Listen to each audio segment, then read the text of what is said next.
there. Great. Welcome, Paul Linden. It's nice to see you. Nice It's to see you too. not so many people showing up today, but I thought, like you said, let's go ahead anyway. Mm-hmm. Oh, okay. We do not really have a topic except the title, which is Aikido Awakening. Awakening, for me, maybe I can try to explain what I mean with that expression.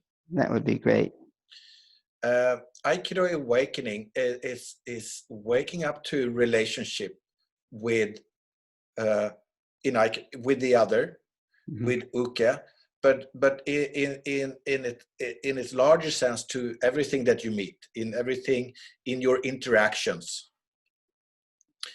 whether they be physical, verbal, or sensitive, emotional.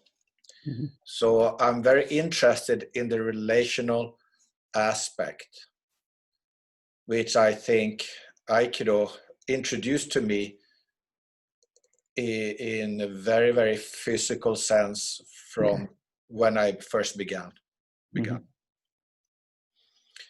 But I also want to, using the word awakening, it kind of implies and points to a spiritual awakening, and that itself points to O Sensei's lectures about his revelations, his insights, his cosmology, and how that relates to Aikido. But I think O Sensei were not only speaking about the martial Budo that Aikido is, but much larger, outside the mat, and as a spiritual awakening, including everything in your life. And what I have found so far, what I've been practicing for so many years, is a physical relationship. And just by practicing and practicing and practicing, I have felt that I have become more sensitive to the interaction, to the physical interaction. And that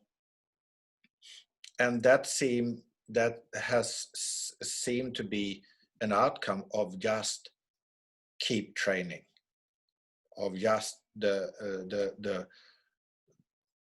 practice of touching and feeling and becoming sensitive to the input and one's own response to that. What does one, may I ask a question? Yes. What do you have to do to approach training so that it does that? My feeling is that many people come at training in a very different way, and I don't know if they do develop that sensitivity. That's right. I tend to agree with you, Paul. I think in one way, it was partly because I began as a kid. I began as an 11-year-old.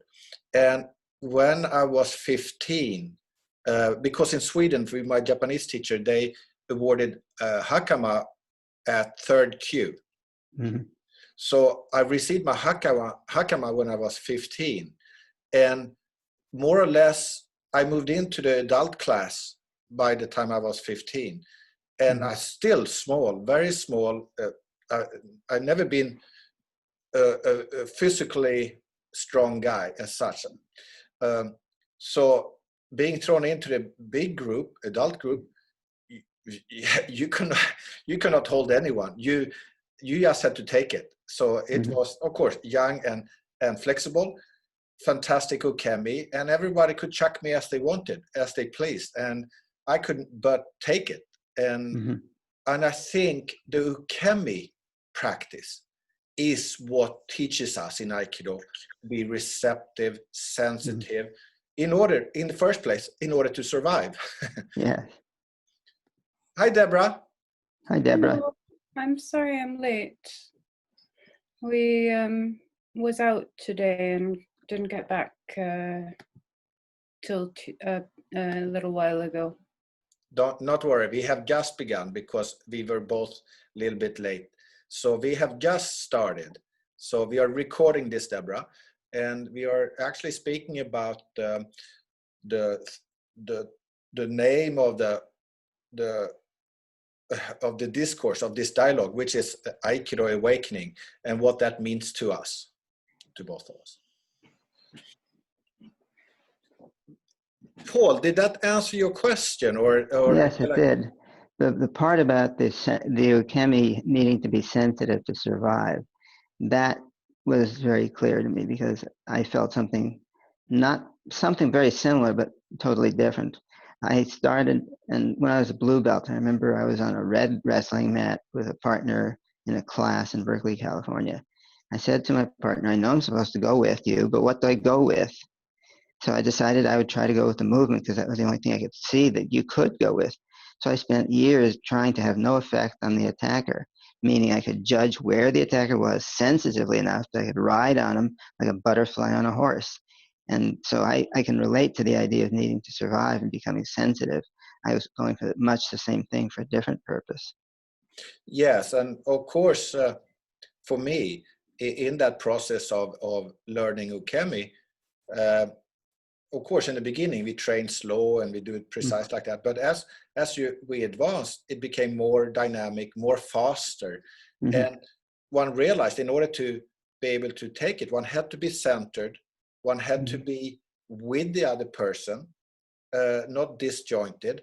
And in one way, we also learned not to preempt things. You know, in one way, we learned to give a good amount of attack, but then not to preempt it, because then you become out of sync with the person who's practicing the Aikido. And also what I found was such a wonderful practice is that I learned to stay with the other one, because as you know, what we do on the mat is practice. It's not a fight. So there's no competitive element there, except that you need to be balanced and stay with the other and allow to the degree of our ability to complete and hone our skills. So I found this matching wonderfully, because if I could negate my own wants of how I wanted an outcome, but if I just was able to remain within kind of a integral balance point of myself without negating him moving, without negating him moving me around as he wants to, and me being able to receive the ukemi when prompted, and being able to receive it in the body, that I noticed for myself, it helped that was really the key to learn how to then apply the Aikido. Because if you realize what it felt to receive it, then you could also give it, because you had an understanding how it felt on the other, on the receiving end of it. And I think that just developed more and more and more to very sensitivity that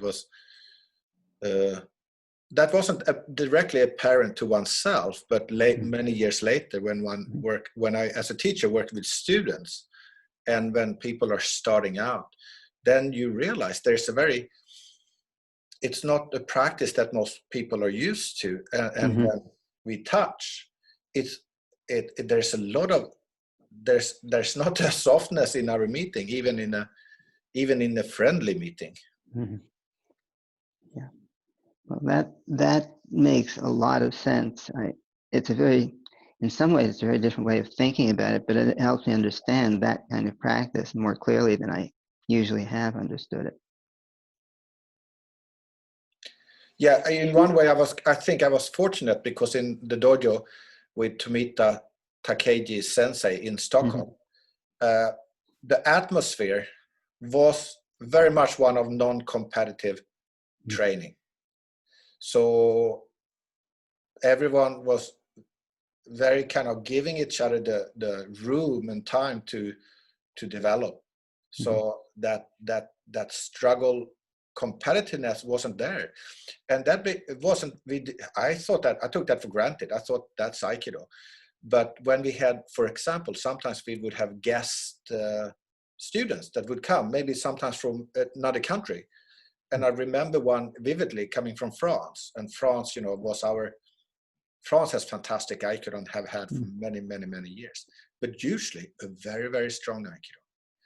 And, you know, they don't hold back.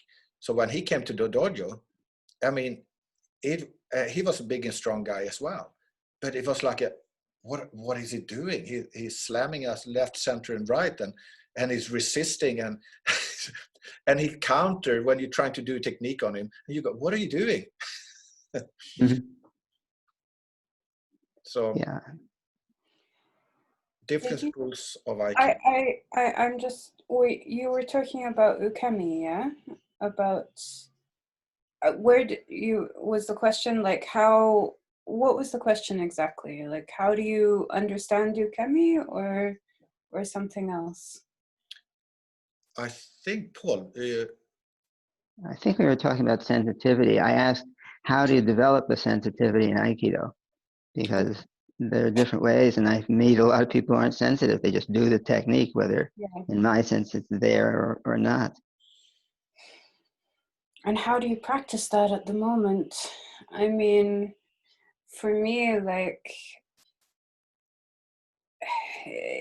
I feel like I'm losing. I feel like I actually had developed a fair degree of sensitivity over the years, but I feel like I'm probably losing it at the moment because we can't do the sort of the physical contact practice. And who knows? I mean, you know, whenever we're finally able to get back to that, maybe I'll surprise myself and feel like I haven't lost all that much. But at the moment, I think it's one of the things that's really frustrating me about, like, okay, I'm trying to practice in different ways, but at the same time, half the time, I'm just like, I just get so frustrated that there's no partner and there's no contact. And it's just like, I don't know, I get very frustrated with that. And I think it's partly because it's one of the things I really like about Aikido. And so I'm missing it. But partly also because it's like, it is a whole area of practice. And I'm conscious of that. And something I've really been working on within my own sort of physical limitations. And I just feel like I'm losing it. So I don't know, it's weird. It's a weird time. Paul, may I begin a response to that? Sure. What came to my mind immediately was, well, first of all, I looked back in my how I grew up, and of course, being a young boy, you know, I did a lot of sports, so football, ice hockey, skiing, downhill skiing, and all of these sports, one has to have a good balance. It's practice of balance. One has to practice, be able to move and stuff like that. I always found those exercises incredibly helpful for a balanced, sensitive body, just in the sense of dealing with anything really. But ball sports, more than anything, I think, develops a sensitivity of movement and balance. Skiing, I have to stay balanced so I don't crash. That's incredible balance. But then I was thinking beyond mere sport, beyond the sports that really is really helpful, is just your everyday walking, jogging, running, touching your mother. You make that into practice. When you grab her shoulder, make that into practice. Don't tell her. Just grab her shoulder and be soft in your arm. And she wondered, what are you doing? No, I'm just, love you, Mom. She doesn't want me to leave, by the way, because I've been giving her massages. And she's basically like, she started joking to people and saying like, yeah, nobody can pay the ransom to like let us release her. Because they definitely, in their own way, don't want me to leave. But anyway. May I suggest an idea? I'm lucky. I have Parkinson's, and that's my best uke. If I run every morning. I have to make sure my legs are doing things. I've Yeah. started to lose capacity in my legs, and I'm finding if I can push my awareness through my legs down into the ground, I can energize them in a way which allows them to function. So I've been doing that kind of practice for 18 years now. I'm still functional. I don't know how long I will be, but here I am. If you are frustrated at being unable to practice, that's a brilliant place to practice, because if you dissect the frustration, what do you do to be frustrated? So if somebody is trying to do a technique on you and they're frustrated, if you felt your frustration, then you can recognize theirs. And I think there's so much to work with in having a disability. I'm definitely, like I view ukemi in at least two ways at this point. And one is like the physical receiving physically with your body, and the other is just receiving in general, like in living life. So I don't feel like I'm able to do very much ukemi practice, like in the first sense at the moment. Doing a little sometimes, and there's probably, if I'm creative about it, there's probably more I can do, but for different reasons of, lack of space, lack of mats, etc. Like it's not, certainly not as easy as it would be if I was, in a dojo regularly to practice. But in the other sense, if like ukemi is just like receiving everything, I mean, of course, that I'm doing because I have to, because that's a part of life. That is life. So, and with its special gifts and aspects of this time as well. So, I mean, yeah, I'm doing that. I just, and I suppose that should be enough. In a way, I should just be like, okay, I'm lucky. I'm lucky to be alive, and that's it. Somebody once said, "Don't shoot on your own head." Yeah. What does that mean? Don't shit on your own head. It's a joke. Don't should on your own head. It sounds very similar. You mean don't beat yourself up? Yeah, that's a clear way of saying it. It's a joke. If you shit on your own head, somebody said don't should on your own head. It's the same thing. Don't beat yourself up, but they don't say how to not. That's where the practice comes.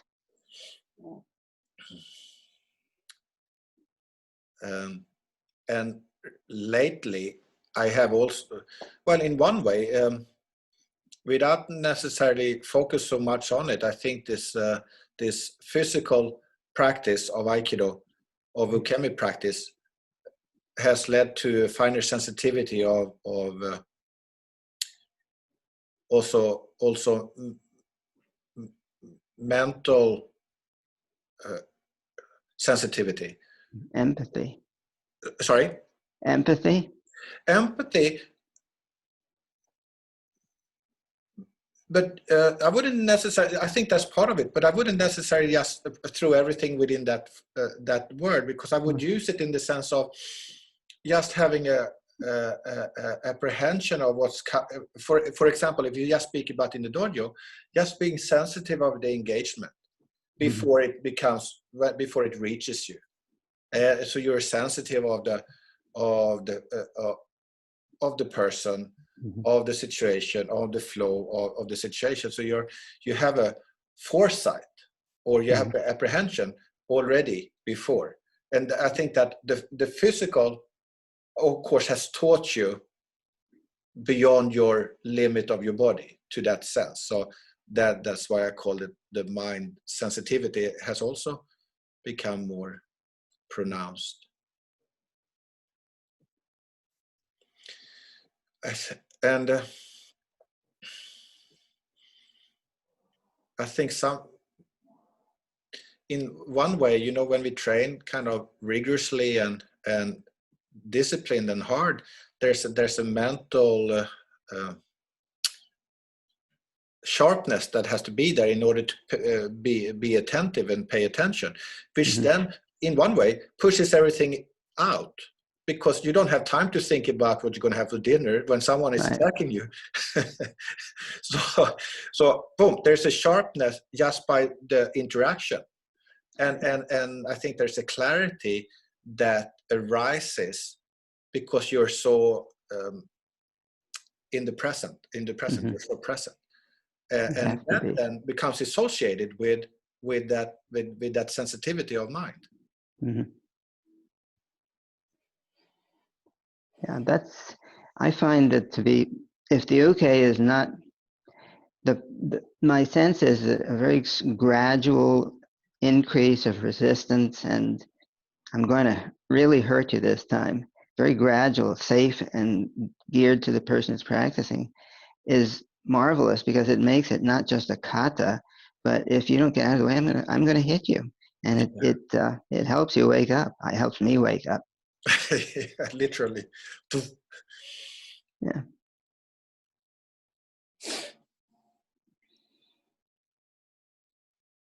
And also, it's also, even if you don't get barged by your partner, but just if you take the ukemi wrong, or in a poor manner, and you hurt yourself just because you're falling in the wrong manner. So it teaches the whole body to be receptive, not only to your partner, but to what's around you, to the mat, to the floor, to your own parts and limbs of the body.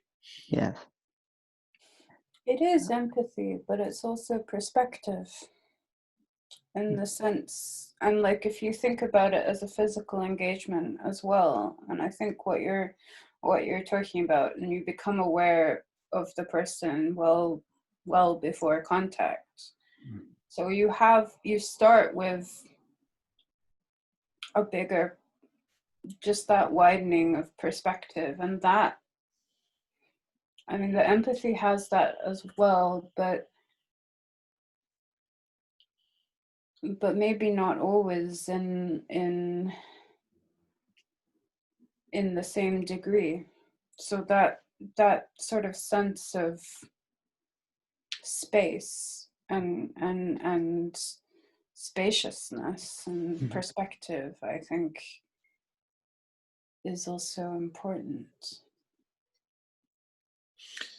I was just speaking to Carl Thompson, who is a English Aikido student who lives in Japan since 14 years, and he lives in Iwama. He told me that from when he was very young, he was very much pacifist, in the sense that he did not want to engage in competitive games or sports, or was also like frustrated and taken aback by the violence in his society growing up, and wanted to be able to defend himself at one point, but not by punching the other one in the face. So and I could very much relate to that sentiment, for myself, being, I don't want to fight. I'm afraid of fighting. I don't want to get into that. I'm like, whatever. I'm sort of like, stop it. So it really, so Aikido suited me quite well in that sense. And when he found Aikido, he said, wow, this is what I've been looking for. And I'm wondering, Paul, do you think this is something that some people have and some people don't? Because some people come and I like the fight, I like the competitive thing, I like that. Or well, I never engaged in any competitive sports. I couldn't see the point. One time they made me play basketball in high school. I was walking and he said, you got to run. I said, why? The basket's not going anywhere. I wasn't being smart. I just didn't understand what the point was. But when I saw Aikido, it spoke to me. And for the first 10 or 20 or 30 years, I felt very much, I don't want to fight. I still don't want to fight. I've never been in a fight, really. But my sense is that at a certain point, I started studying. I did a little jiu-jitsu. And when I moved to Columbus, I got a shodan in an Okinawan style of karate. And I've been feeling that the fighting if you don't like fighting, that's the same problem as if you like fighting. You see what I mean? If you don't like fighting, you're shying away. If you like fighting, you're leaning into it in a way, physically. And so what I've been practicing is I work with other people in other arts, and I've been practicing this competitive, without competition. I don't care whether I win or lose. As I sometimes say, you can do anything you want as long as you win, but don't want to win and don't hate losing. Or sometimes you have to hit another person, you never have to hate them. So I'm trying to separate the feeling of liking fighting, which is really bad, I think, in most cases, and the feeling of not wanting to fight, which I think is taking our balance in some sense, from the action of hitting. And if I don't hit hard and correctly, then I don't get a chance to look at my addiction to either hitting or not hitting. Does that make any sense? Yes. It reminds me, actually, I did love to play boxing when I was a kid. So, but it also relates to the atomy practice in Aikido. Yes, I think it does. Mm. And I grew up. I never fought. I never did any physical sports, and so it was a revelation to me that you could move and keep balance and all of that. But the farther I went, the more I realized I had to have a reason to lose balance in order to practice keeping it. And then the Parkinson's came, and I applied all that stuff. So without having felt I'm going to fight and win, but I'm not going to fight and I'm not going to win, but I do both or something, I couldn't deal with the Parkinson's as well.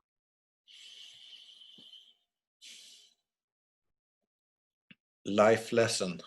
Yeah, right. The thing that I keep coming back to, life is a good news, bad news joke. The good news is that through pain and suffering, we gain wisdom. The bad news is that there's more good news coming.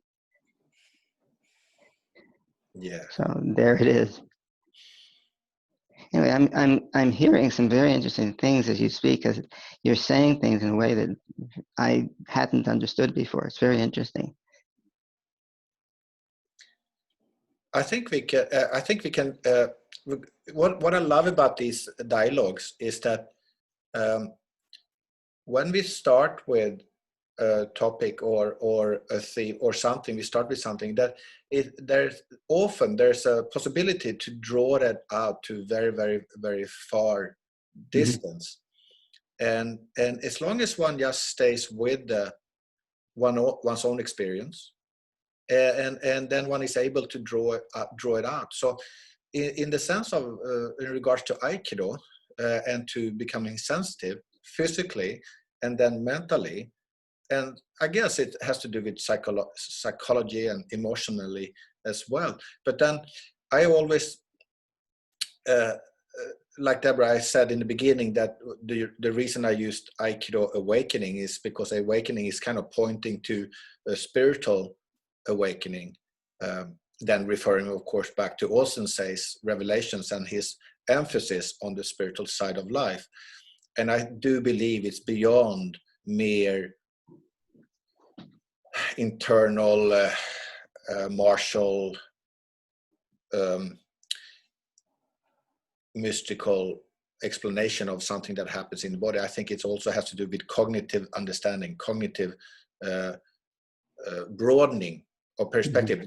Because in one way, I spoke to Carl Thompson now this morning, and he said very early on to me, he said, Björn, I'm not very spiritual. And I said, don't worry about it, Carl. I don't classify people as spiritual or not spiritual. People are people. Now, whether they have what I think, like we were saying, Paul, that there's an ongoing learning throughout our life, and hopefully we're going to expand our sense of understanding, knowledge, cognition, apprehension, and maybe learn something along the way that would become more sensitive. So if we then in Aikido, if we start with a physical sensitivity that leads into mental and emotional sensitivity, and we said with the sensitivity comes a clarity also. And for me then, because parallel to Aikido, when I grew up, I was beginning to seek a spiritual path of who am I.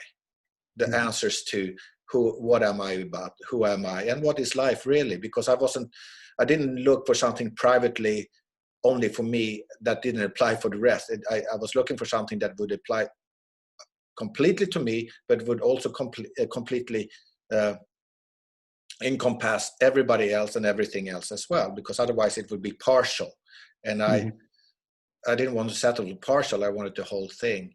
So that was, for many years, that was a parallel path,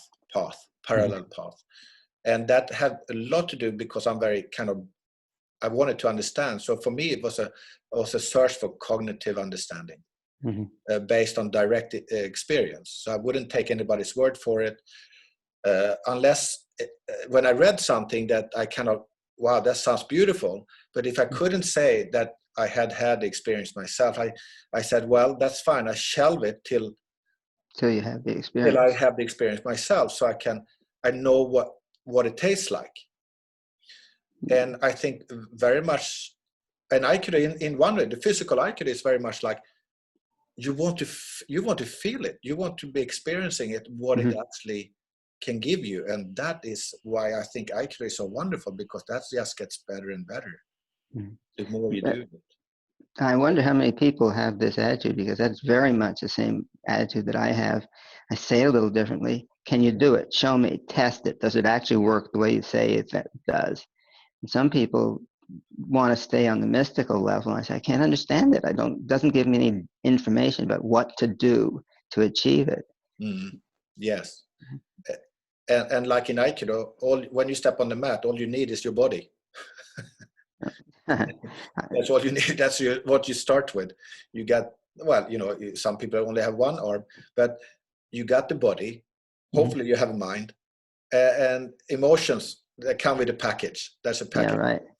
So with that as a starting point, whether you do physical exploration, or you do a mental exploration, inquiry, contemplation, to think things through, that results in experience that we can connect to our present lives. So it doesn't remain abstract. Yeah. So, but it becomes actually something that is part of your existence, part of your conscious experience. Yeah. I thank you, Paul, for sending me the links to those clips that you sent me, and I like the way. And you did that when you came online for our Aikido. Yeah, I thought I had. Yeah. About how to explain and show in intention. And I like that a lot, because I love to speak about that in my Aikido too, that intention, if you move with intention, it doesn't have to be limited to a physicality, but it's more mind intentional movement. Yeah. Well, I figured out those ways to break things down because I couldn't understand the other. Extend your ki to the end of the universe. If I could, I would have, but I didn't know how to do what they said. But I'm going to send you the rest of the movie. It should be the rest of the video. It should be done, I hope, in a couple of weeks. But those are test clips. Pardon? Okay. Are you doing a new video? Yes. It's about. Well, it's much broader than the other videos I've done, which are more about my body work and applications to trauma recovery and such. This one is about what I've done in Aikido, and the title just fell into place. Confusion, body awareness, intentional movement, and clear language as foundations for Aikido practice. And the title started with a joke I always make, that Confucian is a great Chinese philosopher. And I've said it in German, and it doesn't come out. Verwirrend ist ein großer chinesischer Philosoph. But verwirrend, it was brilliant because they didn't know why it was a joke, and I explained it to them. It still wasn't funny because it doesn't have any. It's not Confucius. So I I told a joke which had no humor at all, and I thought that was hilarious. They didn't, of course. You told Germans. No, sorry. Yes, of course. That's okay. Well, they laugh at my jokes because I'll beat them up if they don't. But yeah, the confusion, the joke on confusion sort of fell down to one word, confusion, in the subtitle.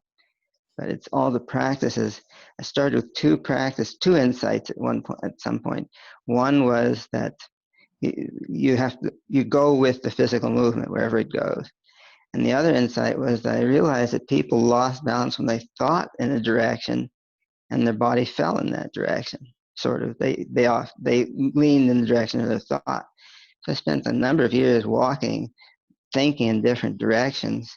Then I finally put it together and I could think in a balanced way, and I felt the difference that made. And those were the two starting points for Aikido, whatever I understood of it, whatever I have understood of it so far. But that's the topic of the video. And it's all the exercises I used to teach it, because I just told people to do it. They couldn't do it. I couldn't have done it.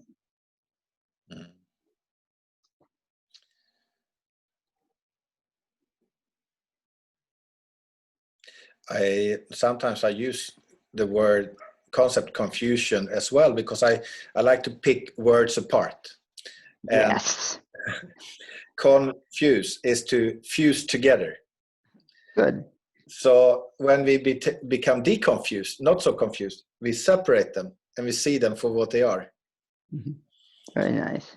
And then if you put them back together? No, I don't want to confuse things.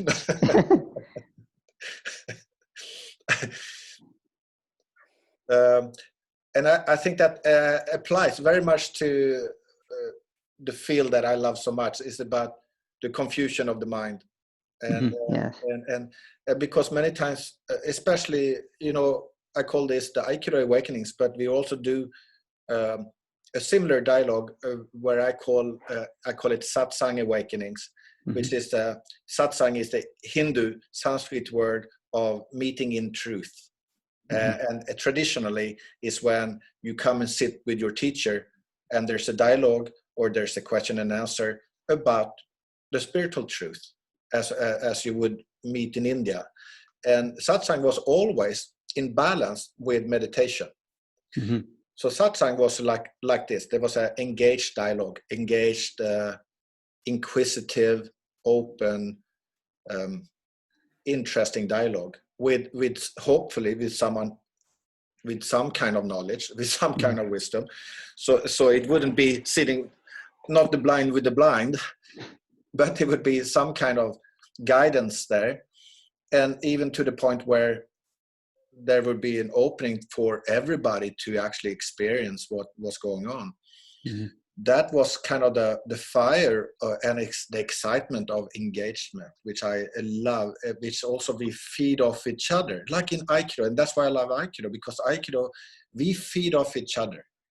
And the relationship just builds as both people are joining in. On the other side of the coin of satsang is kind of the meditative quality of calmness and stillness, which you can cultivate in your own silence. And that's really the tradition I've been brought up in, really, to exercise those two domains. And also not to confuse them, to see them quite separately. And not thinking that one will solve all the problems and the other won't, but there's a balance of learning and studying the different aspects. And then when we get into the mind, I think a lot of the spiritual problem, the spiritual dilemma in getting into that is because the mind tends to confuse everything. So a lot of the spiritual, I think, education is to deconfuse, unravel your whole mindset a lot. And like going back to what we said about the sharpness of the engagement, brought you to the moment of being clear and present, which then in one way automatically had to sharpen yourself up in order to face confrontation. Mm-hmm. I once walked across a stream that in the fall was a small, pleasant stream.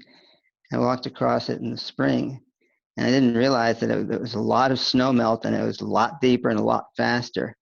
And about a few feet into the stream, I realized I either go back or I pay a lot of attention to where I put my foot, and I'm very careful about the next foot, because if I don't, it's one of the best meditations I've ever experienced, but it's probably not a smart thing for a new father to undertake. That was when I was younger, of course. But it's the same thing you're talking about. I suppose that's why people climb mountains. You're present, and if you don't, you fall off, like sword fighting, I guess. Yeah. And in one way, sitting with in the traditional sense, sitting with a guru or a realized teacher, you're on that cliff edge as well. If they are sharp, you're right there. And what's that like? I've never felt that kind of interaction. It's probably rare for most people in the world. It's probably very rare, but in the Indian tradition, and if one goes to India, and if one actually seeks it out, sooner or later you're bound to end up at the feet of someone who's going to be a challenge to your present being. Especially if you have a desire, if there is because I think this is reciprocal events. You know the saying, your teacher will appear when you're ready. That's a kind of romantic way of putting it, but unless there is a genuine desire of wanting to know, wanting to risk one's life, to step out in that stream, unless you actually do step out into that stream, there's nothing coming to meet it. The river cannot take you away if you just stay on the banks anyway. Yeah. So in one way, if you have that kind of, maybe you can produce it to some degree, but I think it comes from a longing and a yearning from your own heart, and maybe happens early in one's life, and people can get in touch with it through crisis or upheaval or something like that. But it can be genuine interest, just wanting to find out what life is about. And I think that's when, if you meet someone who has crossed the river, who lives that and breathes that, and like an old Aikido teacher welcoming a beginner on the mat, he knows he's seen it before, so he's just taking care of this beginner, and probably the beginner goes away like, whoa, what was that? It was amazing. So in the same sense, sitting in front and engaging, because that's really the word, because people can walk in and they can sit with them and they maybe feel something, but the moment you engage, you kind of open a door of communication, and that's when you can feel the hit of the seriousness, the sincerity, the clarity, the on the edge of oneself. And it's actually it's like coming home. It's just wonderful. If this is what you want. If this is not something you want and you haven't really prepared your mind for it, it's probably going to freak you out or leave you nothing, right. Or maybe leave you untouched. You can't really tell. Everybody has a different response, but that is much more common in India, and it's common knowledge that this is standard in India. Not standard in the sense that everybody's finding it or going through with it, but it's standard knowledge that this is reality and this is part of their tradition. I do think it happens in the West as well, and the East.